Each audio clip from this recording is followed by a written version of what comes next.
नमस्कार विद्यार्थी मित्रों, फरी एक वार आप बधानु बायोलॉजीना लेक्चरनी अंदर स्वागत है। हवे आपणे 12मा धोरणनी अंदर चेप्टर नंबर 2 नी अंदर आपणे आगळ आपणे हवे जोईए। आज आपणे जे टॉपिक भणवाना छे बहु मजा आवे एवो छे, ए छे बेवडू फलन। तो आपणे बेवड़ा फलन छे एना विषे आपणे आज शरू करीए। हवे आपणे फलननी घटना छे ए सामान्य रीते छे एना विषे आपणे थोड़ी घणी वात करेली छे, पण बेवड़ा फलन विषे आपणे जोईए, आपणे थोड़ुंक डीपमां वात करीए। हवे आपणे एक व्याख्या समजवी जरूर छे। सौथी पहेला आपणे जोईए परागनयन विषे आपणे बधाने खबर छे के पुष्पनी परागरज, बराबर, पुष्पनी परागरज, नर पुष्पनी परागरज मादा पुष्पना स्त्री केसरना परागासन पर स्थापन थाय ए घटनाने शुं कीधुं आपणे? परागनयन, बराबर। तो चालो कोई एक पुष्प है, ये पुष्प है एनी परागरज है क्या आवी? तो कि आ स्त्री केसर है एना परागासन पर स्थापित थई। आ शुं छे? आपणे बधा भाग भणेला छे एटले बधुं याद होवुं जोईए। आ स्त्री केसरनो परागासन वाळो भाग छे। आ शुं छे कहो मने? परागवाहिनी। शुं छे आ? परागवाहिनी, बराबर। आ नीचेनो भाग शुं छे? बीजाशय अथवा अंडाशय। बीजू नाम शू कहेवाय ने?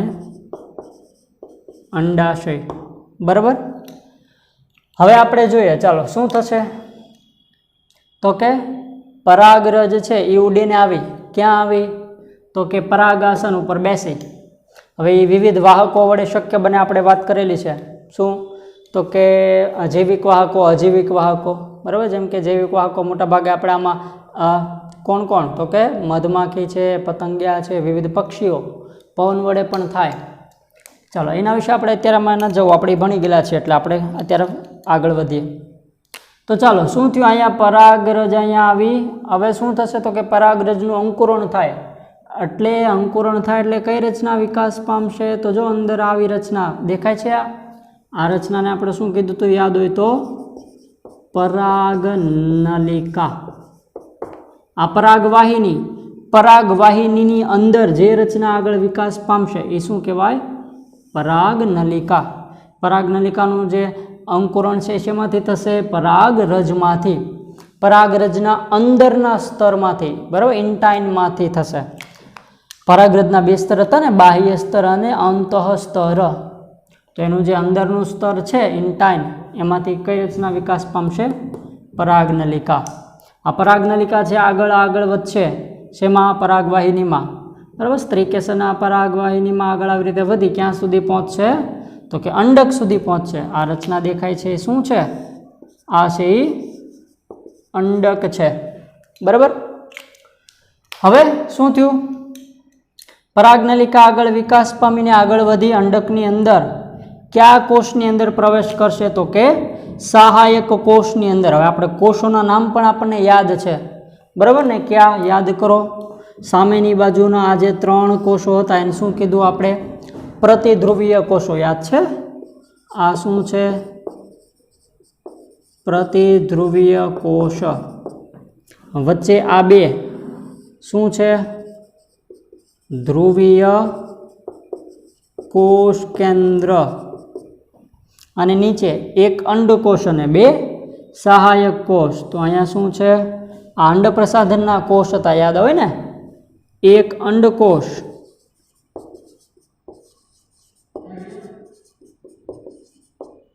બરાબર, 2 સહાયક કોષ। રેડી? સમજાણું બધાને? તો ચાલો અહીંયા શું છે? तो कि अंड प्रसाधन सहायक कोष, आखा कोष है 2 सहायक कोष, 1 अंडकोष। हवे आज परागनलिका छे एनी अंदर 2 नरजन्यु हता, याद होय तो। आ 2 नरजन्यु छे शुं थशे? आगळ जे आ परागनलिका अंदर प्रवेश पामी कोनामां? सहायक कोषनी अंदर। तो एक नरजन्यु छे एमानो ए क्यां जशे? तो कि एक नरजन्यु छे आ अंडकोषनी साथे जोड़ाशे। कोनी साथे जोड़ाय? अंडकोष साथे। तो चलो एक नरजन्यु कोनी साथे जोड़ाणो? एक नरजन्यु कोनी साथे जोड़ाणो? तो के आपड़ा अंडकोष साथे जोड़ाई गयो, बराबर। अंडकोष साथे जोड़ाई गयो। સ્વાભાવિક છે અંડકોષ સાથે જોડાણો એટલે કઈ રચના બનશે? શું બને? યુગ્મ બનશે. યુગ્મનજ બન્યું, એના પરિણામે યુગ્મનજ. યુગ્મનજ કેવું હોય તો કે 2n દ્વિકીય થશે ને, n જોડાણા એટલે શું બન્યું તો કે દ્વિકીય યુગ્મનજનું નિર્માણ થયું એકવાર. તો જો હજુ એક નરજન્યુ આપણી પાસે છે. જો એક નરજન્યુ અહીંયા, એક નરજન્યુ આ, તો બે નરજન્યુ છે અહીંયા આગળ, બરાબર ને? એક નરજન્યુ છે એનું જોડાણ થયું. કોની સાથે જોડાણ થયું તો કે અંડકોષ સાથે જોડાણા. તો અંડકોષ સાથે જોડાણું, અહીંયા આગળ જોડાણ થયું, બરાબર? યુગ્મનજ છે એનું નિર્માણ થયું, બરાબર?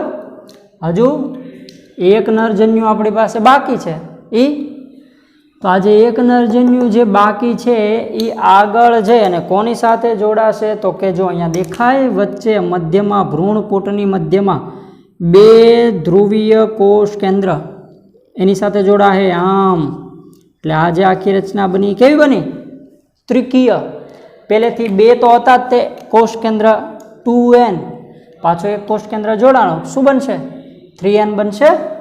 તો ચાલો આપણે જોઈએ આગળ શું તો કે 2n આ શું છે? ધ્રુવીય કોષ કેન્દ્ર, એની સાથે એક નરજન્યુ જોડાણો. આ એક નરજન્યુ જોડાણો એટલે શું બન્યું તો કે ત્રિકીય અવસ્થા બની ને, ત્રિકીય. આ ત્રિકીય અવસ્થાવાળી રચના બની. કઈ બની? એને કહેવાય PEN, બરાબર? પ્રાથમિક ભ્રૂણ પોષ કોષ કેન્દ્ર. કેવડું મોટું નામ છે, પણ આખું નામ યાદ રાખવાનું છે. ચાલો હું અહીં તમને લખી દઉં છું, બરાબર? PEN primary endonuclease. આપણું શું નામ ફરીવાર આપણે યાદ રાખો? શું?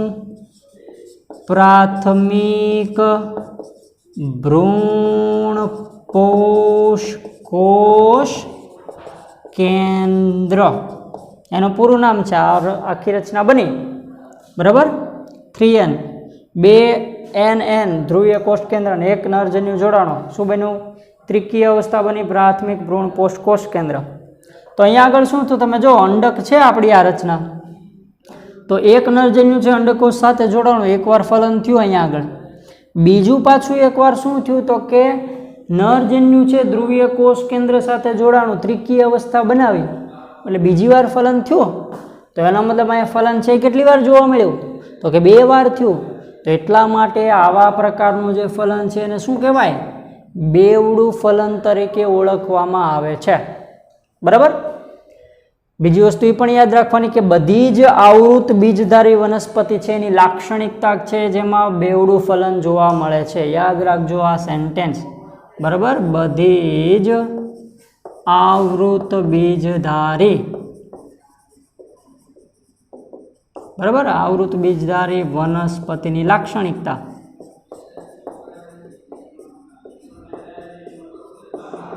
બરાબર? બધી જ આવૃત બીજધારી વનસ્પતિની લાક્ષણિકતા છે કે એની અંદર બેવડું ફલન છે એ તમને જોવા મળે છે. સમજાણું બધાને? તો આ થયું બેવડું ફલન. હવે જેવી ફલનની ઘટના થશે એટલે હવે આવશે પશ્વ ફલનની ઘટના. એની રચના, એની ઘટના આપણે જોઈએ. તો ફલનની ઘટના પછી હવે શું થાય તો કે આખું જે અંડક છે, અંડકમાંથી છે કઈ રચના બનશે? બીજ. બીજાશયમાંથી શું બનશે? ફળ. તો યાદ રાખવાનું, અંડકમાંથી શું બનશે? અંડકમાંથી બીજનો વિકાસ પામે. અને આપણું જે બીજાશય છે એમાંથી શું બનશે? બીજાશય. બીજાશયમાંથી બનશે તો કે ફળ તરીકે વિકાસ પામે. રેડી?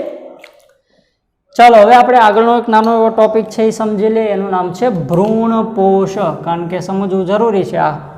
તો હવે શું થાય? આયા જો બધા, આ જે PEN છે પ્રાથમિક ભ્રૂણપોષ કોષ કેન્દ્ર, બરાબર? પ્રાથમિક ભ્રૂણપોષ કોષ કેન્દ્ર PEC તરીકે રૂપાંતર પામશે. PEC પ્રાથમિક ભ્રૂણપોષ કોષ તરીકે, બરાબર? અને આગળ વિકાસ પામશે ભ્રૂણપોષ તરીકે એનો વિકાસ થવાનો છે. શેમાંથી? આમાંથી PEN માંથી શું બનશે? ભ્રૂણપોષ તરીકે. અને યુગ્મનજમાંથી આગળ શું બનશે? ભ્રૂણ. બરાબર, યુગ્મનજમાંથી ભ્રૂણનો વિકાસ થાય. PEN માંથી શું બનશે? ભ્રૂણપોષ. પણ એ પહેલાં શું બનશે? PEC, પ્રાથમિક ભ્રૂણપોષ કોષ. આટલું યાદ રાખો. બરાબર, તો સૌથી પહેલાં આપણે જોઈએ ભ્રૂણપોષ વિશે. હવે ભ્રૂણપોષનો વિકાસ છે એ ભ્રૂણના વિકાસને આગળ વધારવા માટે જરૂરી છે. એટલે હંમેશા યાદ રાખવાનું MCQ માટે પણ કે ભ્રૂણનો વિકાસ થાય એ પહેલાં કોનો વિકાસ થશે? ભ્રૂણપોષ. કારણ કે આપણને ખબર કે ભ્રૂણપોષ છે એનું કાર્ય શું છે? કે જે ભ્રૂણ છે એનો વિકાસ થતો હોય એને પોષણ આપે. કોણ પોષણ આપશે? ભ્રૂણપોષ. કોને પોષણ આપશે? ભ્રૂણને. ભ્રૂણ શેમાંથી બનશે? આ જોડાણ થયું ને, નરજન્યુ અંડકોષ, બે જોડાણું, યુગ્મનજ બન્યું. યુગ્મનજમાંથી શું બનશે? ભ્રૂણ. ભ્રૂણપોષ એમાંથી બન્યો? આ PEN માંથી. એનો મતલબ આ છે એ પોષણ આપશે. કોને? આને. જોઈએ આપણે સૌથી પહેલાં શું થાય તો કે આપણો જે આ PEC પ્રકારનો જે કોષ છે, પ્રાથમિક ભ્રૂણપોષ, બરાબર, આપણો જે આ પ્રાથમિક છે ભ્રૂણપોષ કોષ છે, બરાબર, એ શું થશે? એ વિકાસ પામે, આગળ સતત વિકાસ પામે, સતત વારંવાર કોષ વિભાજન પામે. કઈ રચના બનાવશે? ત્રિકીય ભ્રૂણપોષ પેશી. સતત કોષ વિભાજન પામે એટલે સ્વાભાવિક છે શું બનશે? પેશી બને. તો એ પેશી બને ને શું કહેવાય? ત્રિકીય ભ્રૂણપોષ કોષ. આ પ્રકારની પેશી બનશે. તો આ જે ભ્રૂણપોષ પેશી બની એની લાક્ષણિકતા છે પોતે સંચિત ખોરાકથી સમૃદ્ધ હોય છે. શું હોય છે એમાં? ભરપૂર પ્રમાણમાં ખોરાક હોય. કેમ? કારણ કે આમાં જે ખોરાક છે એનો ઉપયોગ શેના માટે કરવાનો છે? ને કોના વિકાસ માટે? ભ્રૂણના વિકાસ માટે વાપરવાનો. એટલે હવે આપણે એક સામાન્ય પ્રકાર જોઈએ, ભ્રૂણપોષનો એક સામાન્ય પ્રકાર જોઈએ વિકાસનો. તો એ છે શું થાય? સૌથી પહેલાં PEN વારંવાર કોષ કેન્દ્રીય વિભાજન પામે. પ્રાથમિક ભ્રૂણપોષ કોષ કેન્દ્ર સતત વિભાજન પામે. કેટલા બધા કોષ કેન્દ્ર નું વિભાજન કરે. પણ યાદ રાખો, કોષ કેન્દ્રનું વિભાજન થશે કેટલા બધા, પણ શું થાય તો કે એની ફરતે કોષ દિવાલ હજુ બની નથી. આપણે ભણ્યા હતા કે કોષ કેન્દ્રનું સતત વિભાજન થાય છે, કોષ દિવાલ હજુ નથી બનતી. એને આપણે મુક્ત કોષ કેન્દ્રીય અવસ્થા કીધી હતી. ઈ ટાઈપ. બરાબર, શું થશે? PEN શું કરે? વારંવાર કોષ કેન્દ્રીય વિભાજન પામશે, મોટી સંખ્યામાં કોષ કેન્દ્ર બનાવશે, કેટલાય બધા. તો આવી જે અવસ્થા છે એને શું કહેવાય? મુક્ત કોષ કેન્દ્રીય ભ્રૂણપોષ. બરાબર, એનો વિકાસ પામશે ને આવી, અને ત્યારબાદ શું થશે? કોષ દિવાલનું નિર્માણ થાય. તો ઉદાહરણ આપણે જોઈએ તો કે જે નાળિયેરીમાંનું જે પાણી છે એ કાંઈ નથી પણ શું છે? મુક્ત કોષ કેન્દ્રીય ભ્રૂણપોષ છે, જે સતત કોષ કેન્દ્ર વિભાજન પામ્યા હોય. અને આપણને જે ગર દેખાય ને એની ફરતે સફેદ માવો, એ કાંઈ નથી. એ શું છે? ભ્રૂણપોષ. તો ભ્રૂણપોષ છે એનું કાર્ય શું છે? વિકસતા ભ્રૂણને પોષણ પૂરું પાડવાનું. અમુક એક્ઝામ્પલ જોઈએ તો અમુકમાં જેમ કે વટાણા છે, મગફળી છે, વાલ જેવી જે વનસ્પતિ છે એની અંદર શું થાય તો કે વિકસિત ભ્રૂણ, જે ભ્રૂણનો જે વિકાસ શરૂ હોય એ શું કરે? વિકસિત ભ્રૂણ છે એ બીજના હજુ તો વિકાસ ન થાય એ પહેલાં તે શું કરે? ભ્રૂણપોષ વાપરી નાખે. શેની અંદર? વટાણા, મગફળી, વાલ આવી વનસ્પતિ શું કરે તો કે વિકસિત ભ્રૂણ, જે ભ્રૂણનો વિકાસ થઈ રહ્યો છે એ ભ્રૂણ શું કરશે? હજુ તો બીજનો વિકાસ જ નથી થયો, એ પહેલાં શું કરે? બધો ભ્રૂણપોષ છે એ વાપરી નાખે. જ્યારે અમુક વનસ્પતિ એવી પણ છે જેમ કે દિવેલા છે, નાળિયેરી છે, એમાં ચિરલગ્ન સ્વરૂપે હોય ભ્રૂણપોષ. એ શું કરશે? બીજાંકુરણ સમય સુધી ભ્રૂણપોષ વાપરી રાખે, ત્યારે ઉપયોગ લે. અમુક છે એ પહેલાં ખાઈ જાય, અમુક છે એ બચાવીને રાખે. કયા સમય માટે? બીજાંકુરણ સુધી. બરાબર, તો આટલી વસ્તુ છે તમારે સમજવાની હતી. બે નાના એવા સરસ મજાના ટોપિક હતા. બરાબર, બેવડું ફલન બધાને સમજાણું. ભ્રૂણપોષ ખ્યાલ આવ્યો. બરાબર, એનો વિકાસ. બેવડા ફલનમાં શું થયું ફરીવાર તો કે પરાગરજ છે એનું અંકુરણ પામ્યું, પરાગનલિકાનો વિકાસ થયો. બરાબર, એમાં બે નરજન્યુ હતા. પરાગનલિકા ક્યાં સુધી લંબાણી? અંડક સુધી. પછી સહાયક કોષના અંદર પ્રવેશ પામી. બે નરજન્યુમાંથી એક નરજન્યુ છે કોની હારે જોડાણો તો કે અંડકોષ સાથે શું બનાવ્યું યુગ્મનજ 2n બનાવી યુગ્મનજ આગળ વિકાસ પામી શું બનાવશે ભ્રૂણ પછી હજુ એક નરજન્યુ છે એ કોની હારે જોડાણો વચ્ચે બે કોષ કેન્દ્ર હતા એની હારે જોડાણો એટલે ત્રિકીય અવસ્થા બની બરાબર PEN કહેવાય અને પ્રાથમિક ભ્રૂણ કોષ કેન્દ્ર એટલે 3n બન્યું તો અહીંયા આગળ બે વાર ફલન થયું તો બધી જ આવૃત બીજધારી વનસ્પતિની લાક્ષણિકતા છે બેવડું ફલન બરાબર તો અહીંયા સુધી બધા લોકોએ છે શાંતિથી વાંચવાનું છે બરાબર અને એકવાર લખી નાખવાનું છે બરાબર તો ચાલો મળીએ હવે આપણે નેક્સ્ટ લેક્ચરની અંદર ઓકે ઓલ ધ બેસ્ટ